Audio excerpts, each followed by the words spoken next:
Docteur Boga Gervais, vous êtes enseignant-chercheur, vous êtes ivoirien, mais vous êtes avant tout africain. Je vous dis bonsoir, merci une fois de plus d'avoir donc honoré l'invitation d'Afrique Média et je vous accueille donc avec cette question d'entrée.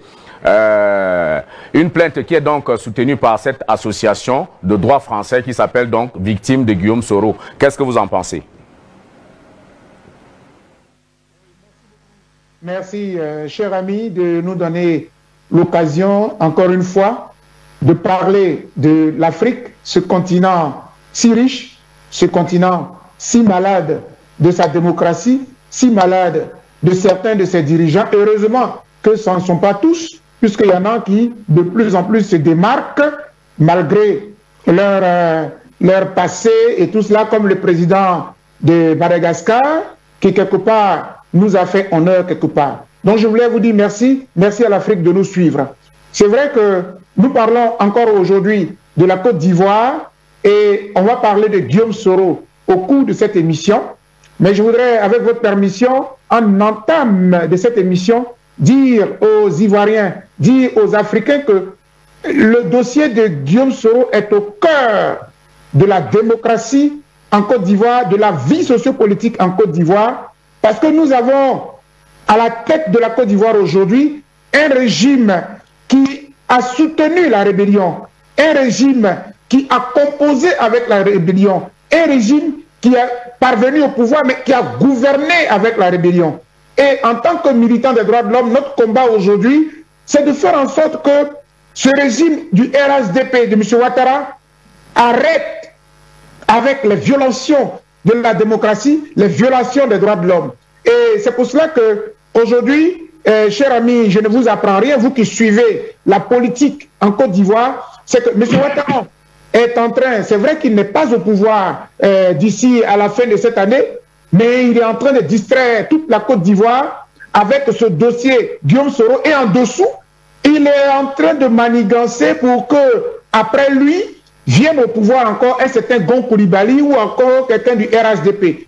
Et donc, nous, en même temps que nous défendons la justice et la vérité pour ce qui est de ce qui nous est arrivé en 2010, mais en même temps, il ne faut pas perdre de vue que si ce régime ne part pas, la démocratie en Côte d'Ivoire sera toujours bâillonnée, les libertés seront toujours bâillonnées, les droits de l'homme seront toujours violés et la dictature et les brimades des opposants continuera dans notre pays. Voilà un peu ce qui fait qu'aujourd'hui, nous avons un grand projet que nous voulons lancer pour sauver la démocratie en Côte d'Ivoire, en même temps que nous défendons les dossiers de Guillaume Soro. Donc tout à l'heure, vous me permettrez, quand je reprendrai la parole, de vous dire la stratégie que toute la diaspora est en train de mettre en place pour sauver la démocratie. Quant au dossier Guillaume Soro, je suis d'accord que nous en parlions, mais Guillaume Soro ne peut pas être le seul jeune, si jeune, à payer le prix d'une rébellion qui a massacré entre 3 000 et 16 000 Ivoiriens, si je m'en tiens aux chiffres de la commission Dialogue, Vérité et Réconciliation. Car c'est M. Ouattara lui-même qui a mis en place une commission qui a dit clairement que dans ce qui s'est passé en Côte d'Ivoire, c'est environ 16 000 Ivoiriens qui ont été tués. Guillaume Soro ne peut pas être le seul responsable. D'ailleurs, il y a quelques mois, Guillaume Soro était à la même table avec M. Ouattara. Si aujourd'hui Guillaume Soro est considéré comme un rebelle, allons-y voir du côté de M. Alassane Ouattara. J'en dirai un mot tout à l'heure. Docteur Gervais Boga, vous venez donc de suivre Christelle Fanga qui pense que Guillaume Soro est juste un maillon de cette chaîne. Mais est-ce que les écoutes téléphoniques, les fameuses écoutes téléphoniques en provenance du Burkina qui ont été versées au dossier, où on entend une voix qui ressemble fort à celle de Guillaume Soro discuter avec le ministre Bassolé en lui disant « Tu imagines si on avait laissé Tagro et Ibé vivants, tu imagines qu'on gouvernerait aussi facilement ?» Est-ce que tout ça n'est pas de nature à l'enfoncer quand même, en dépit de ce que dit aujourd'hui Christelle Fanga, dont on connaît par ailleurs la verve quand il s'agit de parler de Guillaume Soro? Mon cher ami et cher compatriote panafricain, Guy Fondo, écoutez, j'ai écouté de belles paroles, de belles analyses, on est tous unanimes sur la question. Monsieur Guillaume Soro, en assumant la rébellion, il a pris un certain nombre de risques, un certain nombre de responsabilités. Et Ce qui est intéressant avec ce garçon, c'est qu'il les a assumés. Il a sorti dès l'entame un livre qu'il a intitulé « Pourquoi je suis devenu rebelle ». C'est-à-dire pourquoi je suis devenu, si vous voulez, criminel, pourquoi j'ai accepté d'être assassin. Donc il a assumé. La seule chose qui nous reste aujourd'hui, c'est de créer maintenant le lien avec M. Ouattara, parce que Guillaume Soro est jeune, et tout le monde sait que, de par sa position, il ne pouvait pas avoir tous les moyens. Donc on est d'accord là-dessus. Mais je vais aller plus loin, et vous me permettrez de ce temps d'antenne-là pour couper court à tout ça. Allez-y. M. Guillaume Soro a été induit en erreur. Aujourd'hui, il a reconnu. Il estime qu'il a été berné par M. Alassane Ouattara. Un monsieur qui arrivait du FMI, qui arrivait de Pennsylvanie, où il a étudié, et donc la communauté nordiste ivoirienne estimait que c'était le Messie, entre griffes, c'était le Mahomet, entre griffes, qui viendrait sauver la communauté du nord de la Côte d'Ivoire. C'était une grave erreur. Aujourd'hui, une grande partie de la communauté du nord qui a compris le message, qui a soutenu Guillaume Soro, a vu qu'elle a été bernée. Des fils du Nord sont victimes de M. Ouattara aujourd'hui. Des fils du Sud, n'en parlons pas. Notre pays est décimé. Depuis 30 ans, chers amis, chers compatriotes africains, depuis 1990, que ce monsieur a été Premier ministre jusqu'à aujourd'hui, il y a 30 ans de notre jeunesse, il y a 30 ans de notre génération qui a été prise en otage par M. Ouattara. Aujourd'hui, mon plaidoyer, en tant que militant des droits de l'homme, c'est de dire aux Ivoiriens, tournons la page. Mais comment on tourne la page? On ne peut pas prendre les armes comme Guillaume Soro a fait l'erreur hier, de prendre les armes contre le régime du RHDP. Nous avons une arme, c'est notre carte d'identité et notre inscription sur la liste électorale. Je le dis parce que les questions de Guillaume Soro deviennent des détails que nous pouvons régler après Ouattara. Puisque tant qu'on est avec M. Ouattara, on ne peut pas régler ces questions-là. M. Ouattara va trier. Il va poursuivre Guillaume Soro, il va poursuivre Mabri Touakos, il va poursuivre M. Bédier, il va poursuivre M. Gbagbo. Mais il faut que le régime du RHDP, là, on l'enlève de la tête de la Côte d'Ivoire, on aura sauvé la Côte d'Ivoire. Voilà notre combat aujourd'hui. Et c'est pour cela que vous me permettrez, en 2 ou 3 minutes, de dire ceci. Aujourd'hui, il y a un combat sur la table en Côte d'Ivoire. On va aller aux élections, même si elles sont reportées, elles auront lieu, les présidentielles. M. Alassane Ouattara dit, pour que vous puissiez être inscrit sur la liste électorale, 5 000 francs. Pourquoi M. Ouattara instaure 5 000 francs? Là où M. Gbagbo était au pouvoir, M. Ouattara dit, le régime de Gbagbo, ce sont des xénophobes. On ne veut pas que les musulmans aient leurs pièces. Guillaume Soro en tête.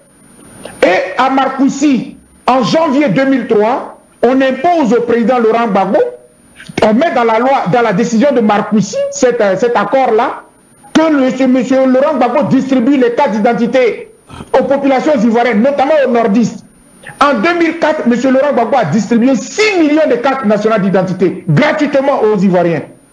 M. Ouattara arrive, la Côte d'Ivoire est émergente et il dit, pour avoir la carte d'identité, il faut payer 5 000. Mais pourquoi il fait cela? Il fait cela parce que les populations du Sud, les populations qui soutiennent Laurent Gbagbo, les populations qui aiment la démocratie, qui sont souverainistes, elles ne peuvent pas avoir 5 000 francs pour payer la carte d'identité. Donc M. Ouattara, d'une façon subtile, il bloque la démocratie, de façon à ce que, à l'élection présidentielle, comme lui n'est pas candidat, le candidat du RHDP devienne quelque part tout de suite le nouveau président de la Côte d'Ivoire. Donc c'est une volonté d'embrigader la Côte d'Ivoire, de bâillonner la démocratie.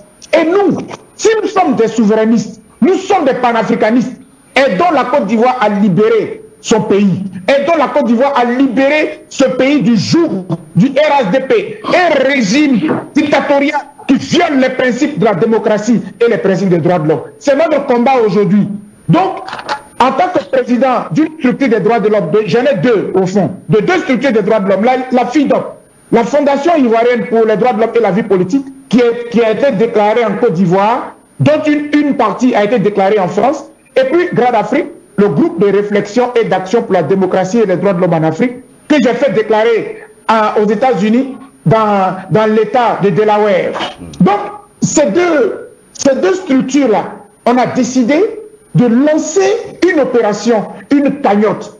On va recueillir des fonds pour aider les Ivoiriens à payer leur carte d'identité.